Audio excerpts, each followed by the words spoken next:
itu sebenarnya memiliki jaringan yang cukup kuat atau dalam jumlah yang bisa dikatakan misalnya cukup banyak, atau sebenarnya terbatas tapi pada berani gitu guys sebenarnya mereka itu? Di zaman saya masih agak terbatas. Terbatas ya? Agak terbatas karena di rezim Orde Baru kan sangat ketat. Di zaman Pak Harto. Masih zaman. Iya. Dari tahun 80-an sampai tahun 96 itu masih sangat terbatas. Betul. Tetapi sudah gerilya, bergerak di bawah tanah. Sudah bergerak. Contoh saya contohkan. Di Hizbut Tahrir itu dulu tidak boleh, bukan tidak boleh, jarang aktivis Hizbut Tahrir berpakaian seperti ini. Tapi berpakaian hem yang ada kerahnya, iya. supaya tidak dicurigai oleh pemerintah dalam rangka menyelamatkan pergerakannya. Dan ternyata berhasil kan? Iya. Artinya nggak ketahuan.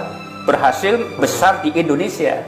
Dan Indonesia termasuk negara yang paling akhir saat ini yang melarang keberadaan ormas itu. Termasuk yang terakhir ya?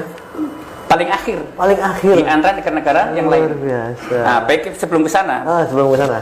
Masih lanjut. Bagaimana mereka bisa masuk itu penting tuh. Awal mula. Ya. Jadi mereka masuk itu ke beberapa sekolah yang dianggap satu favorit. Sekolah favorit. Umum ini ya? Umum. Pesantren ya? Umum. Kampus-kampus yang favorit. Yang bukan kampus seperti kampus swasta yang mahasiswanya orang sudah dewasa. Biasanya anak yang seger-seger. Kalau masuk dunia sekolah itu mereka masuk ke LDK, Lembaga Dakwah Kampus. Nah, kalau kampus atau kalau sekolah apa? Apa ya? OSIS atau bukan Rohis. Nah, Rohis. Ya, Rohis.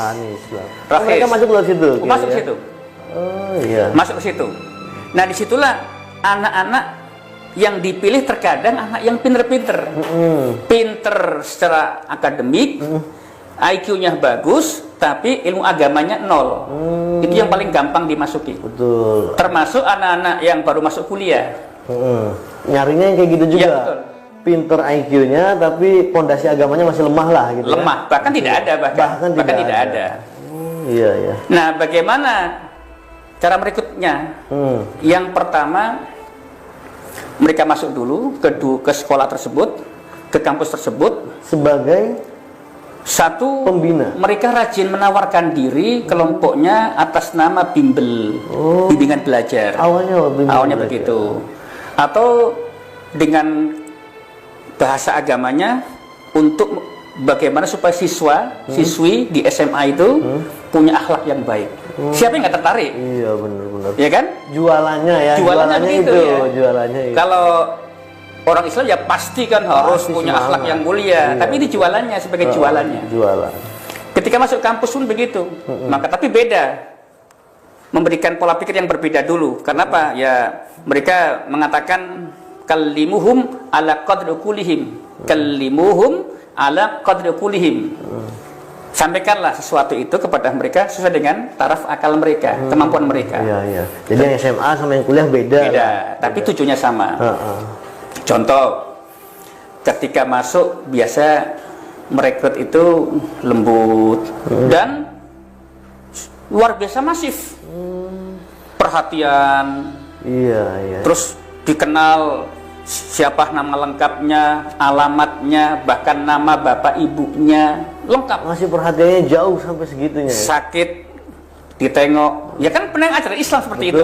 Betul. Ya, itu yang harus kita juga sebagai orang Islam yang berbeda dengan mereka dalam tanda kutip. Ya itu kita contoh. Betul. Yang baik kita ambil. Kita ambil. Jadi betul-betul perhatian. Maka ketika sudah masuk ke jiwa calon kurban ini, udah pelan-pelan masuk pengajaran. Kita kan orang Islam baru mulai doktrin masuk. Kita kan Islam. Islam punya dua sumber, Al-Quran hadis. Quran sunnah.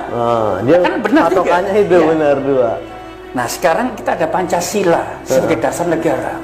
Undang-Undang 45. Kira-kira betul mana antara Al-Quran dengan Pancasila? Dia awalnya itu membenturkan antara Pancasila dengan Al-Quran. Betul.